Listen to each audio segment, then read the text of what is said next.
कहते हैं to and fro motion. ठीक है,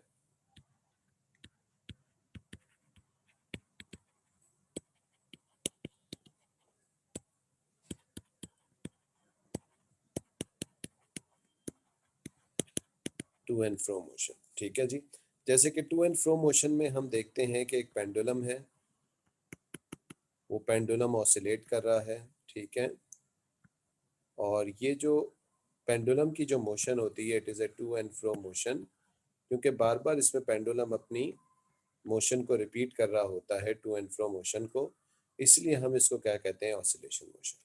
अच्छा, बाय द वे, इस ऑसिलेशन मोशन की कुछ इंपॉर्टेंट कैरेक्टरिस्टिक्स होती हैं कि लेट से अगर ऑब्जेक्ट यहाँ से यूं चला, यूं गया और फिर यूं वापस आया।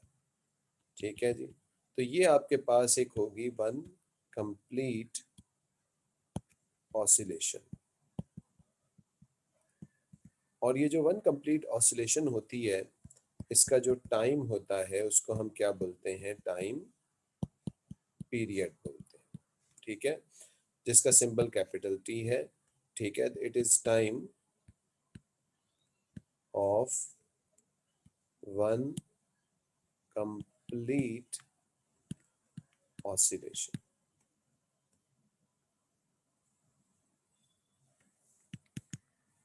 ठीक है जी, एक कंप्लीट ऑसिलेशन का जो टाइम है उसको हम क्या बोलते हैं, टाइम पीरियड।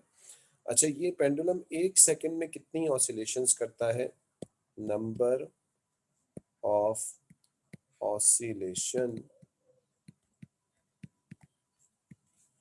पर सेकंड, इस क्वांटिटी को हम बोलते हैं फ्रीक्वेंसी, और जिसका सिंबल हम एफ बनाते हैं। और एफ और टी का आप सबको पता है रिलेशन क्या होता है, हमेशा इनवर्स का रिलेशन होता है।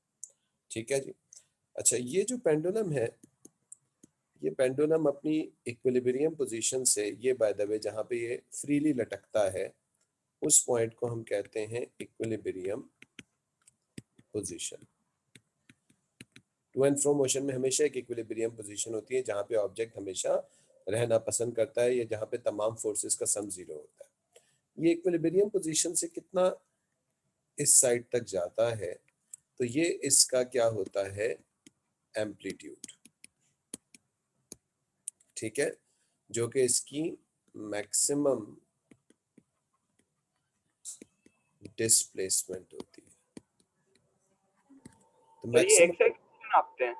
जी जी, एक्स में भी नाप सकते हैं उसामा, वाई में भी नाप सकते हैं। अगर ऑब्जेक्ट हॉरिजॉन्टल मोशन कर रहा है तो एक्स एक्सिस में नापेंगे, अगर हम वर्टिकल मोशन कर रहा है तो फिर हम वाई एक्सिस में भी नाप सकते हैं। ठीक है, ये तो दोनों कर रहा है ना, वर्टिकल हॉरिजॉन्टल? इसको अभी मैं उसामा टू डायमेंशनल मोशन नहीं कंसीडर कर रहा, मैं इसको वन डायमेंशन कर रहा हूँ। ठीक है, एक्चुअल में तो सही कह रहे हैं, टू डायमेंशनल कर रहा है, लेकिन मैं इसको, ये देखो, ये यहाँ से यहाँ तक जाने का जो डिस्टेंस है उसको मान रहा हूँ। ठीक है, जी सर। तो ये जो मैक्सिमम डिस्प्लेसमेंट ये अपनी इक्विलिब्रियम पोजीशन से करता है, इसको हम कहते हैं इसका एम्पलीट्यूड। ठीक है, और एम्पलीट्यूड हमेशा या तो सेंटीमीटर्स में या मीटर्स में नापा जाता है। ऐसे सिस्टम में हम इसको सेंटीमीटर्स या मीटर्स में नापते हैं। तो ये कुछ कैरेक्टरिस्टिक्स होते हैं ऑसिलेशन मोशन के, टाइम पीरियड, एम्पलीट्यूड, फ्रीक्वेंसी, ये सारी की सारी चीजें। ठीक है, it is a to and fro motion. To and fro motion होती है आपके पास ऑसिलेशन मोशन, और ऑब्जेक्ट इसको बार बार क्या करता है, रिपीट करता है, तो दैट इज ऑसिलेशन मोशन। लेकिन हमारे इस चैप्टर में जो हम स्पेशल किस्म की ऑसिलेशन मोशन करेंगे, that is simple harmonic motion. Simple harmonic motion क्या चीज होती है, सिंपल हार्मोनिक मोशन एक स्पेशल ऑसिलेशन मोशन होती है। ठीक है, जिसके अंदर ऑब्जेक्ट जो है उसकी डिस्प्लेसमेंट उसकी एक्सेलरेशन के हमेशा अपोजिट डायरेक्शन में होती है। तो हम ये कहते हैं simple harmonic motion is that oscillation motion in which acceleration is directly proportional to displacement but both are always in opposite direction. ठीक है, आप चाहें तो इसकी डेफिनेशन नोट कर सकते हैं। Simple harmonic motion is that oscillation motion in which acceleration is directly proportional to displacement, लेकिन दोनों कैसे होते हैं, अपोजिट डायरेक्शन में। अच्छा, एक्सेलरेशन का सिंबल हम यहां बना रहे हैं ए, डिस्प्लेसमेंट का सिंबल हम बना रहे हैं एक्स। दोनों के दरमियान में प्रोपोर्शनैलिटी है, यानी इसका मतलब है कि जब a बढ़ेगा x भी बढ़ेगा, लेकिन यहाँ पे हम माइनस का साइन लगाते हैं और उस माइनस के साइन का मतलब क्या होता है कि both are always in opposite direction.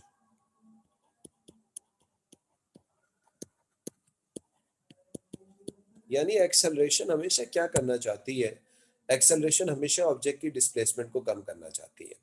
Displacement को कम करने का मतलब क्या है कि पेंडुलम जब यूं जा रहा है तो ये इसकी डिस्प्लेसमेंट हो गई x, लेकिन जो एक्सेलरेशन है वो इस डिस्प्लेसमेंट को कम करना चाह रही है और वो इसको खींच के वापस कहाँ लाना चाह रही है, इक्विलिब्रियम पोजीशन की तरफ।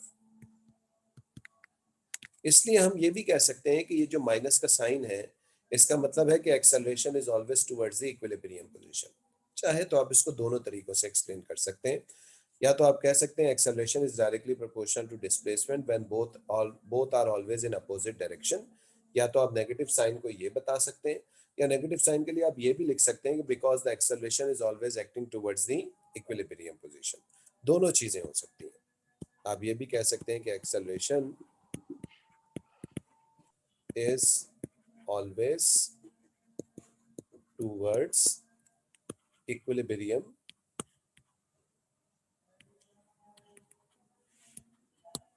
position।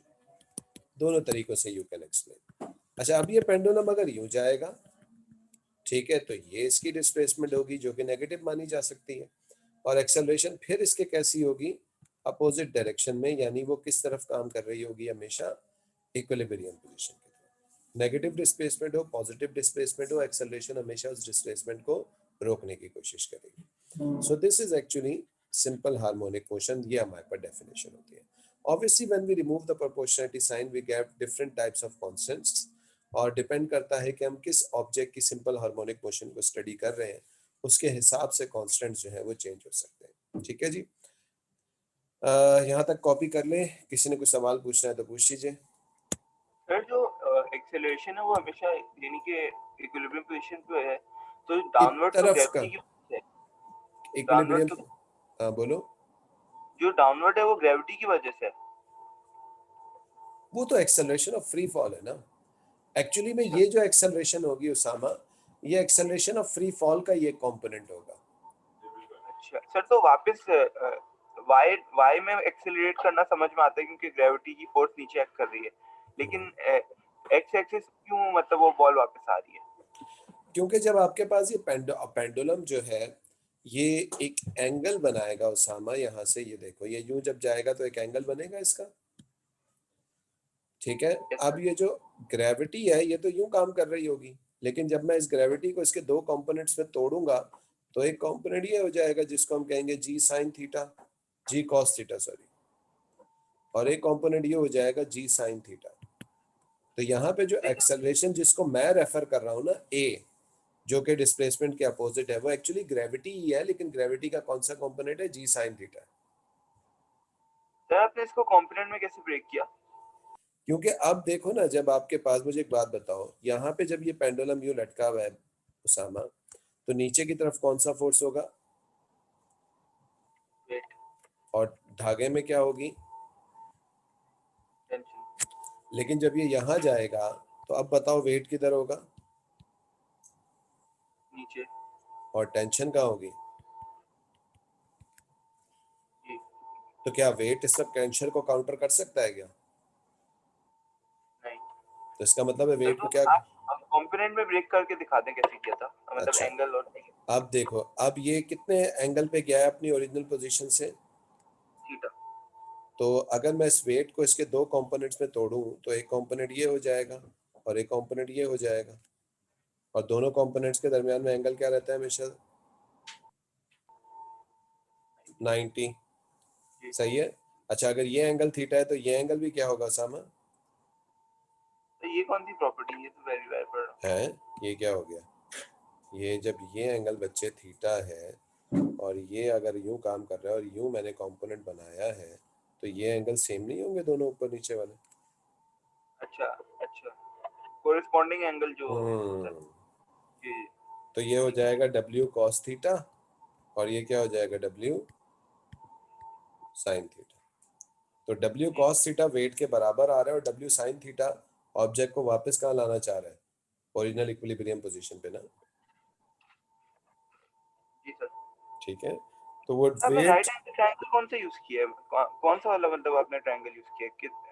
आप ट्रायंगल दिखा सकते हैं कौन से वाले में आपने साइन और कॉस लगाया है? एक्चुअली में ये वेट है, ये W cos थीटा है और ये एंगल यूं है W साइन थीटा, ये W cos थीटा और ये एंगल क्या बनेगा 90 डिग्री, क्योंकि जी हमेशा सर। दोनों कंपोनेंट्स जो होते हैं उसामा, और ये देखो अगर मैं ये ऊपर भी बनाऊं तो ये वो रेक्टेंगल बन जाए। ये जो दोनों कंपोनेंट्स होते हैं ना हमेशा, ये हमेशा 90 डिग्री के ऊपर होते हैं एक दूसरे के। ठीक है, जब वो 90 पे बनेंगे तो उनका ट्राइंगल हमेशा राइट एंगल बनेगा। ठीक है, जी सर, क्लियर हो गया। अच्छा जी। तो ये आपके पास सिंपल हार्मोनिक मोशन की बेसिक्स हैं। अब इसको थोड़ा सा समझ लेते हैं। सिंपल हार्मोनिक मोशन एक ऐसी मोशन है जिसमें डिस्प्लेसमेंट और एक्सेलरेशन हमेशा डायरेक्टली प्रोपोर्शनल होते हैं, लेकिन दोनों हमेशा अपोजिट डायरेक्शन के अंदर होते हैं। ठीक है जी, ये हमने इसकी डेफिनेशन बनाई है। ऑब्वियस ही बात है कि एक्सेलरेशन कौन प्रोड्यूस करता है, एक्सेलरेशन किस चीज से प्रोड्यूस होती है, फोर्स से। ठीक है जी, तो फोर्स बेसिकली एक्सेलरेशन की होगी। तो हम ये भी कह सकते हैं कि सिंपल हार्मोनिक मोशन में फोर्स डायरेक्टली प्रोपोर्शनल होती है डिस्प्लेसमेंट के, लेकिन हमेशा अपोजिट डायरेक्शन में होती है।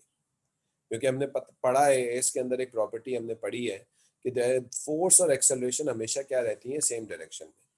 तो अगर हम कह रहे हैं कि एक्सेलरेशन डिस्प्लेसमेंट के डायरेक्टली प्रोपोर्शनल है लेकिन अपोजिट डायरेक्शन में है, तो इसका मतलब है कि एक्सेलरेशन बनी होगी फोर्स की वजह से, और फोर्स जो है वो इसमें ऑब्जेक्ट के डायरेक्टली डिस्प्लेसमेंट के डायरेक्टली प्रोपोर्शनल होती है लेकिन अपोजिट डायरेक्शन में होती है। अच्छा, अब इसको स्टडी करें अगर हम सिंपल हार्मोनिक मोशन को, तो उसके लिए एक हम बड़ी सिंपल सी एग्जांपल ले सकते हैं। देखिएगा, ये हमारे पास एक फ्रिक्शनलेस सरफेस है,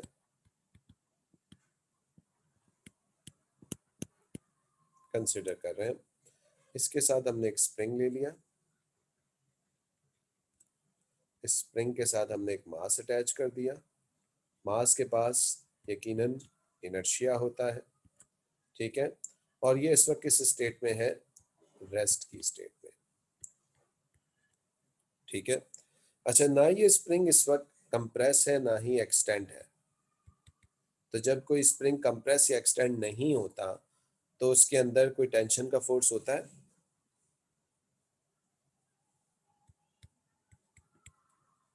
जब कोई स्प्रिंग एक्सटेंड या कंप्रेस नहीं होता तो उसके अंदर टेंशन का फोर्स उस वक्त नहीं होता। ठीक है, ये स्प्रिंग में एक्स भी जीरो है और इस वक्त टेंशन फोर्स भी क्या है, जीरो है। क्लियर है भाई? जी सर। अच्छा, अब लेट्स से मैंने इस स्प्रिंग, इस ऑब्जेक्ट को, ये जो मास है, इसको यहाँ से थोड़ा सा डिस्प्लेस किया आगे की तरफ। थोड़ा सा मैंने इसको यहाँ से एक धक्का मारा, पुश दिया, और ये पुश दिया जब मैंने इस मास को, तो ये मास किस तरफ जाएगा, टुवर्ड्स किस साइड पे जाएगा, राइट साइड पे। ठीक है, फॉरवर्ड जाएगा, राइट साइड पे जाएगा। और ये मैंने जो फोर्स लगाया कांस्टेंट फोर्स नहीं है, मैंने एक दफा बस एक पुश किया, उसको हल्का सा पुश करके छोड़ दिया। तो ये जैसे जैसे आगे जाएगा, ये बताइए क्या ये स्प्रिंग स्ट्रेच नहीं होगा? जी, क्या इस स्प्रिंग में कुछ एक्सटेंशन होगी? जी। अच्छा जी, अब ये जब इसके अंदर एक्सटेंशन होगी, और ये bye the way dotted line इस मास की कौन सी पोजीशन है, इक्विलिब्रियम पोजीशन। तो जब ये आगे की तरफ जाएगा तो इसकी इक्विलिब्रियम पोजीशन से ये दूर जा रहा होगा, यानी ये इसकी क्या हो रही होगी, डिस्प्लेसमेंट। एग्री करते हैं सारे? और ये किस डायरेक्शन में होगी डिस्प्लेसमेंट, राइट साइड पे, इसलिए मैं इसको कैसा कंसिडर कर रहा हूँ, पॉजिटिव। अच्छा, जब ये डिस्प्लेसमेंट होगी, एक्सटेंशन होगी, तो क्या एक्सटेंशन की वजह से स्प्रिंग में टेंशन फोर्स बनेगी? जी सर। किस डायरेक्शन में? क्या राइट साइड पे या लेफ्ट की साइड के ऊपर?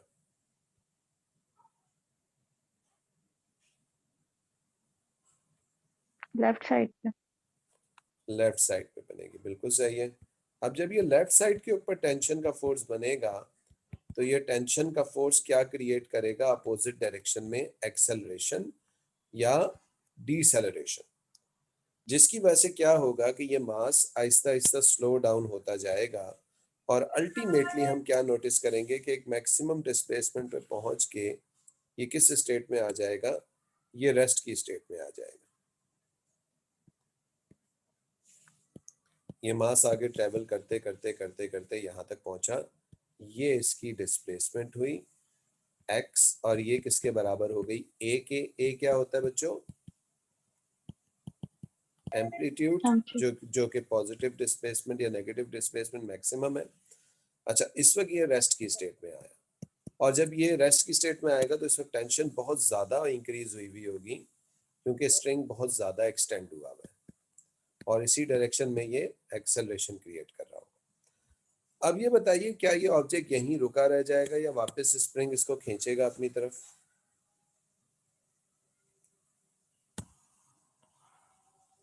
तो आंसर ये है कि ये ऑब्जेक्ट वापस खींचेगा स्प्रिंग की वजह से।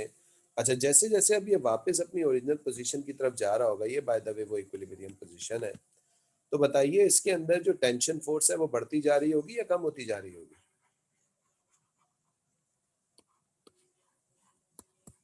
ये अनस्ट्रेच हो रहा है या अन एक्सटेंड हो रहा है?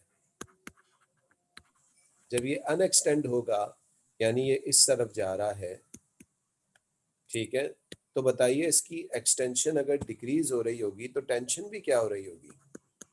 डिक्रीज। टेंशन डिक्रीज हो रही होगी, डिस्प्लेसमेंट डिक्रीज हो रही है, टेंशन भी डिक्रीज हो रही है। ऐसे टेंशन एक्सेलरेशन क्रिएट कर रही थी तो इसकी एक्सेलरेशन भी डिक्रीज हो रही है। तो देखिए, जब ये आगे की तरफ गया इसकी डिस्प्लेसमेंट बढ़ी तो टेंशन बढ़ी यानी एक्सेलरेशन बढ़ी। जब ये मैक्सिमम पे पहुंचा तो डिस्प्लेसमेंट हो गई मैक्सिमम एम्पलीट्यूड के बराबर, टेंशन भी हो गई मैक्सिमम यानी एक्सेलरेशन भी मैक्सिमम हो गई, लेकिन एक्सेलरेशन इसको कहाँ खींचना चाहती है? वापस उल्टी डायरेक्शन में। उसके बाद जब ये वापस आ रहा है तो वापस आ रहा है तो इसकी डिस्प्लेसमेंट कम होती जा रही है, इसकी एन एक्सटेंशन जो है वो कम होती जा रही है। एक्सटेंशन कम होने का मतलब है कि टेंशन इसकी डिक्रीज हो रही है, और टेंशन डिक्रीज होने का मतलब है कि इसकी एक्सेलरेशन भी कम होती जा रही है। ये बताइए कि जब ये वापस अपनी इक्विलिब्रियम पोजीशन पे पहुंचेगा तो उस वक्त एक्सटेंशन कितनी हो जाएगी?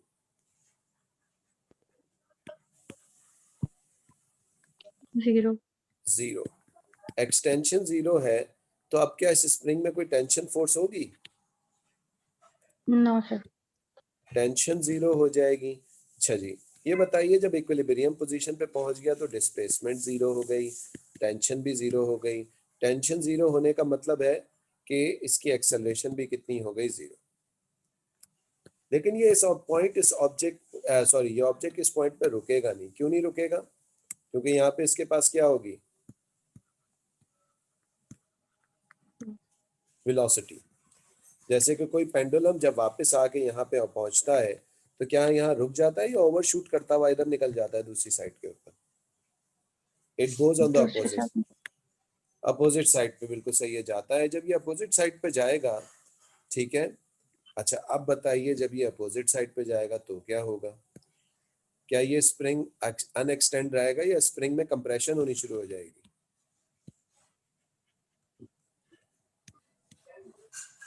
जी, यूं। अब इस साइड पे इसकी डिस्प्लेसमेंट हो रही है नेगेटिव साइड के ऊपर। अच्छा, जब ये स्प्रिंग अब हो रहा है कंप्रेस, अब बताइए जब ये कंप्रेस होगा तो टेंशन का फोर्स लेफ्ट साइड पे होगा या राइट साइड के ऊपर आ जाएगा? Right side. राइट साइड पे आएगा यानी एक्सेलरेशन भी राइट साइड के ऊपर आ जाएगी। जैसे जैसे ये कंप्रेस होता जाएगा टेंशन का फोर्स बढ़ता जाएगा, फिर ये स्टॉप होगा, फिर वापस इस तरीके से जाएगा, यानी ये कंटिन्यूअसली क्या करना शुरू कर देगा? एक खास किस्म की ऑसिलेशन करेगा। और ये जो ऑसिलेशन है इसको हम कहते हैं SHM, which is known as simple harmonic motion. ठीक है जी। सिंपल हार्मोनिक मोशन हमने क्या बोला है, ऐसी स्पेशल ऑसिलेशन मोशन होती है जिसमें डिस्प्लेसमेंट एक्सेलरेशन के डायरेक्टली प्रोपोर्शनल होती हैं, लेकिन हमेशा दोनों अपोजिट डायरेक्शन में रहते हैं, या एक्सेलरेशन हमेशा इक्विलिब्रियम पोजीशन की तरफ होती है। सेकंड डायग्राम देखिए, जब डिस्प्लेसमेंट है राइट साइड के ऊपर तो एक्सेलरेशन या टेंशन किस साइड पे, लेफ्ट साइड के ऊपर। जब ये डिस्प्लेसमेंट मैक्सिमम हुई राइट साइड पे तो एक्सेलरेशन मैक्सिमम हुई लेफ्ट साइड के ऊपर। फिर उसके बाद जब ये जैसे जैसे वापस आ रहा है, डिस्प्लेसमेंट डिक्रीज हो रही है, टेंशन या एक्सेलरेशन भी डिक्रीज होती जा रही है। जब ये वापस अपनी ओरिजिनल पोजीशन पे पहुंचा, अच्छा बाय द वे टेंशन और देख रहे हैं अभी भी आपके पास किस तरफ ही काम कर रही है, इक्विलिब्रियम पोजीशन की तरफ। जब ये वापस पहुंचा तो डिस्प्लेसमेंट हो गई जीरो, लेकिन उस वक्त इसकी टेंशन भी हो गई जीरो, यानी एक्सेलरेशन भी जीरो। अब जैसे ये नेगेटिव डिस्प्लेसमेंट में क्या टेंशन हो गई राइट साइड के ऊपर, यानी दोबारा डिस्प्लेसमेंट की अपोजिट डायरेक्शन, और डिस्प्लेसमेंट की अपोजिट डायरेक्शन का मतलब ये है कि वो दोबारा किसकी तरफ काम कर रही है, इक्विलिब्रियम पोजीशन की तरफ। यानी एक्सेलरेशन ऑब्जेक्ट को खींच के वापस कहाँ लेके जाना चाहती है, इक्विलिब्रियम पोजीशन के ऊपर। और यही हमारे पास क्या है, definition of simple harmonic motion है। ठीक है जी, डायग्राम्स बना लीजिए इसकी, कोई क्वेश्चन पूछना है पूछ लीजिए।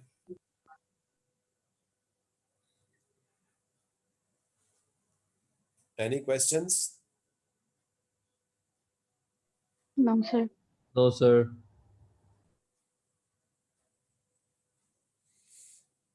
बन गई डायग्राम?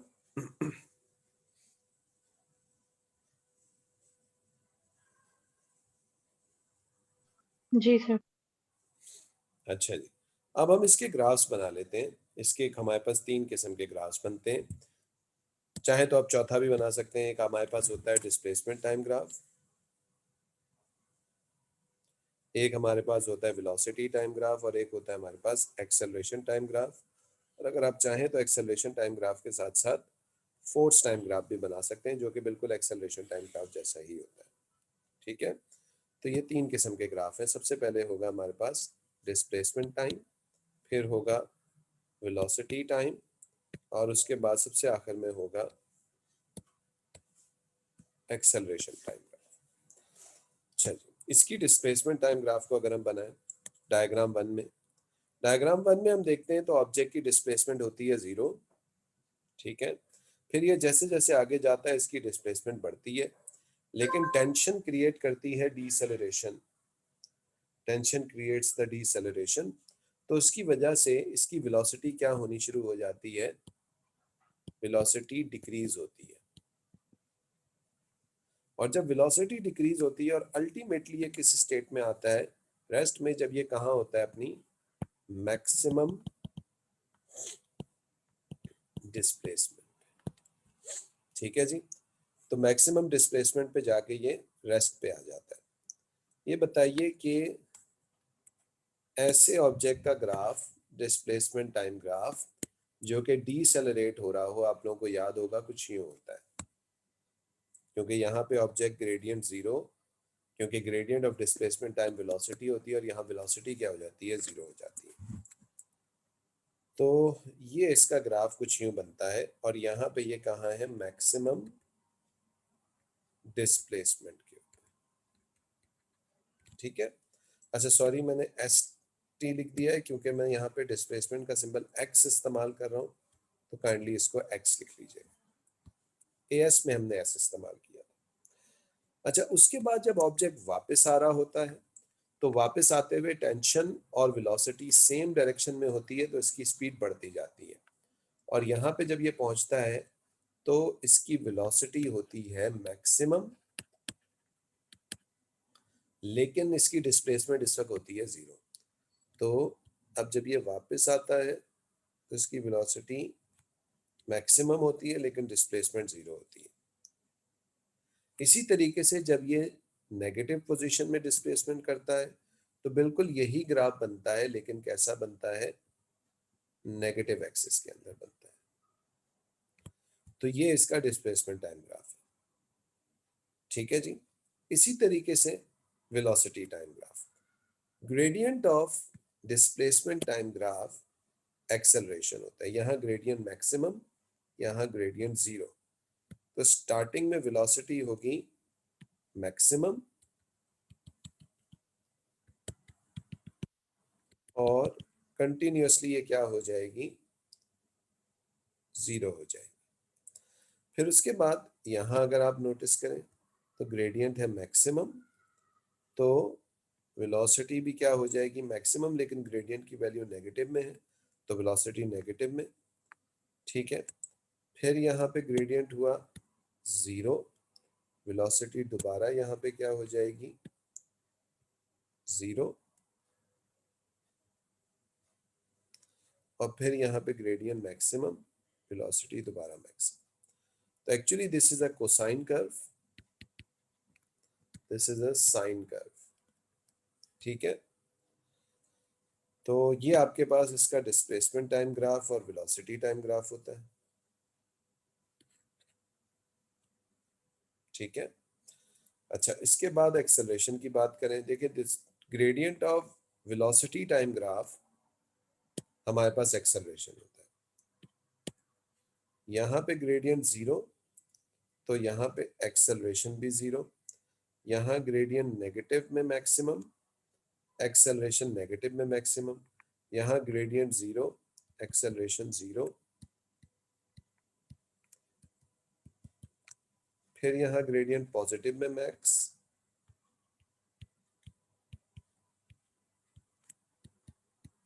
Acceleration max. फिर यहाँ ग्रेडियंट जीरो, एक्सेलरेशन जीरो। तो इसका जो ग्राफ बनता है ये कुछ यूं बनता है,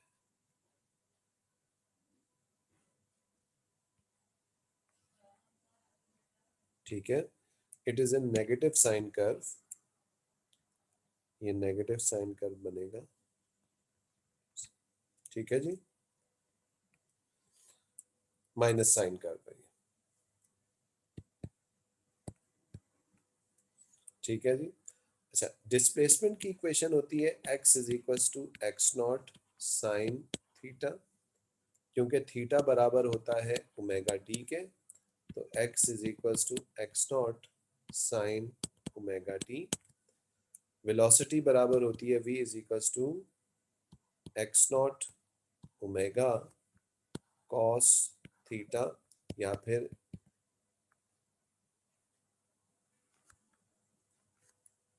v is equals to x naught omega cos omega t. ये वेलोसिटी की एक्सप्रेशन। और एक्सेलरेशन बराबर होती है a is equals to minus, क्योंकि माइनस साइन का फंक्शन चल रहा है, minus x naught omega square sine theta, या a is equals to minus x naught omega square sine omega t. तो ये आपके पास एक्सप्रेशन होती है। एक्स नॉट क्या है जनाब, एक्स नॉट है मैक्सिमम डिस्प्लेसमेंट, और मैक्सिमम डिस्प्लेसमेंट को हम बोलते हैं एम्पलीट्यूड। तो सादा लैंग्वेज में हम इस इक्वेशन को ऐसे भी लिख सकते हैं, x is equals to a sine omega t, इसमें ये एम्पलीट्यूड है। इसको लिख सकते हैं v is equals to a omega cos omega t, और लास्ट इक्वेशन को लिख सकते हैं a is equals to minus a amplitude omega square sine omega t, ठीक है। सबसे ज्यादा ये वाली एक्सप्रेशन इस्तेमाल होगी आपके पास, ठीक है जी। एक्स नॉट और a दोनों बराबर हैं, क्योंकि एक्स नॉट मैक्सिमम डिस्प्लेसमेंट है और a आपके पास एम्पलीट्यूड होता है, ठीक है भाई। कॉपी कर लो इसको, कोई सवाल पूछना है तो पूछ लो। No sir. सर नोट्स में आपके घर से पिक करूं? हाँ, मुझसे घर से ले लेना, होना है ना आके, ठीक है ना। मैं तुम्हें दे दूंगा, लेकिन फोटो कॉपी करवानी पड़ेगी तुम्हें उसकी, जी सर करा लूंगा। यानी तुम्हें 2 चक्कर लगाने पड़ेंगे मेरे पास। खैर हो गई सर। या एक तरीका ये भी हो सकता है, मैं तुम्हें कॉपी या तो करवा दूं। सर करवा लें तो मुझे बता देगा कितने की होती है। हाँ वो क्योंकि मैं मेरे पास जो है ना नोट्स वोट्स जो मेरे प्रिंट करता है ना वो मेरा प्रिंटर है, तो वो मुझे ऑलरेडी बड़े सब्सिडाइज रेट देता है। तो कहते हो तो मैं उससे करवा दूंगा, वो बड़ी तमीज से फोटोकॉपी भी कर देगा, करवा दें सर, फर्स्ट क्लास हो जाएगा काम। बाइंडिंग वाइंडिंग भी कर देगा सुकून से। जी सर, करवा दें प्लीज। मैं करवा थैंक देता यू। हूँ।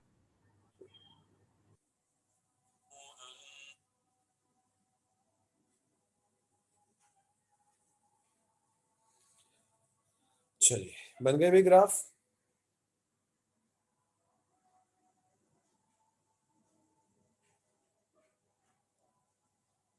जोहा यास्मीन ग्राफ बन गए। सामा जी सर। जी सर। हुनैन बना लिए ग्राफ। जी सर। चलिए अच्छा, इसके अलावा कुछ और ग्राफ भी इस चैप्टर में होते हैं हमारे पास। एक तो हमने ये भी इक्वेशन बनाई है कि एक्सेलरेशन डायरेक्टली प्रोपोर्शनल है डिस्प्लेसमेंट के, ठीक है। तो अभी हमने एक एक्सप्रेशन बनाई है a is equals to minus a omega square sine omega t, और हमने ये भी इक्वेशन बनाई है x is equals to a sine omega t, ठीक है जी। इस एक्सप्रेशन को अगर ऐसे लिखा जाए a is equals to minus omega square a sine omega t, तो ये जो a साइन ओमेगा टी है ये किसके बराबर है, x के बराबर है। तो ये फाइनली इक्वेशन ये बनती है a is equals to minus omega square x, ठीक है। और if omega square is a constant, ये वही इक्वेशन आपके पास आती है a is equals to minus directly proportional to minus x, जो कि आपके सिंपल हार्मोनिक मोशन की इक्वेशन है। अच्छा इसमें याद रखिएगा कि when x is maximum a is also max, लेकिन ऑब्वियसली x के साथ या a के साथ कैसा होता है, अपोजिट डायरेक्शन की वजह से नेगेटिव साइन लगा हुआ होता है किसी भी एक क्वांटिटी के साथ, ठीक है ना। तो इसलिए हम ये कह सकते हैं कि व्हेन a इज मैक्स आपके पास x भी उस वक्त क्या होगा, मैक्स होगा। अच्छा जरूरी नहीं है माइनस का साइन x के साथ ही हो, क्योंकि डिस्प्लेसमेंट हमेशा नेगेटिव में नहीं होती, डिस्प्लेसमेंट पॉजिटिव में भी होती है। लेकिन जब डिस्प्लेसमेंट नेगेटिव में होती है तो एक्सेलरेशन पॉजिटिव में होती है, और जब एक्सेलरेशन नेगेटिव में हो जाएगी तो डिस्प्लेसमेंट किस में आ जाएगी, पॉजिटिव में आ जाएगी, ठीक है। तो इस तरह से हम लोग दोनों चीजें प्लस या माइनस में ले सकते हैं। You can shift either the minus sign on both sides, किसी भी साइड पे आप लेके जा सकते हैं। ये अगर कॉपी हो गया तो 2 ग्राफ्स और बनाएंगे और उसके बाद फिर हम रोक लेंगे अपनी क्लास।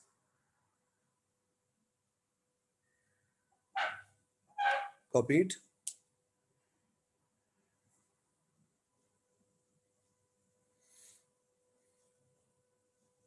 सर 1 मिनट रुक जाए। हम्म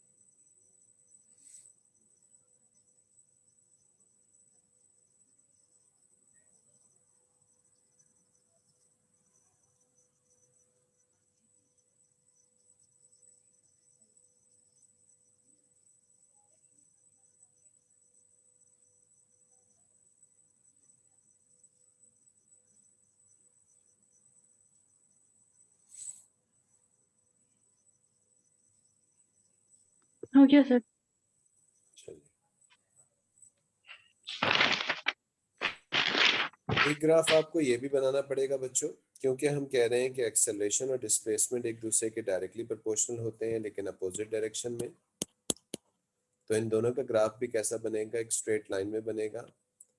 लेकिन जब आपकी डिस्प्लेसमेंट पॉजिटिव में मैक्सिमम है तो आपकी एक्सेलरेशन उस वक्त नेगेटिव में मैक्सिमम होती है, यानी कि पॉजिटिव डिस्प्लेसमेंट पे नेगेटिव में acceleration maximum, displacement zero acceleration zero, displacement negative में मैक्स, एक्स एक्सिस पे by the way displacement, y axis पे है एक्सेलरेशन, डिस्प्लेसमेंट नेगेटिव में मैक्स होगी तो एक्सेलरेशन उस वक्त पॉजिटिव में मैक्स हो जाएगी। ठीक है, इस तरीके से आपके पास एक और ग्राफ भी आपको मिल सकता है, like this. ठीक है, it will be a straight line. ठीक है, इसको मैं ठीक कर देता हूँ थोड़ा सा, that is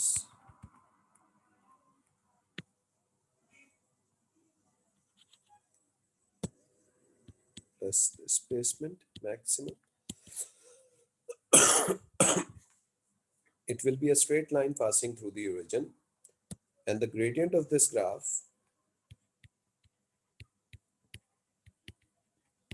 is equals to W. ठीक है ना, क्योंकि यहाँ पे हम लिख रहे हैं a is equals to minus W square x, sorry W square होगा gradient, ये हो गया y, this is on x axis, तो आपका W जो है वो आपका किसके बराबर हो जाएगा, आपका gradient हो जाएगा W square, sorry. ठीक है, this is another graph, this is the acceleration and displacement graph. Okay, तो ये इस तरीके से हो जाएगा, इसको कॉपी कर लीजिए।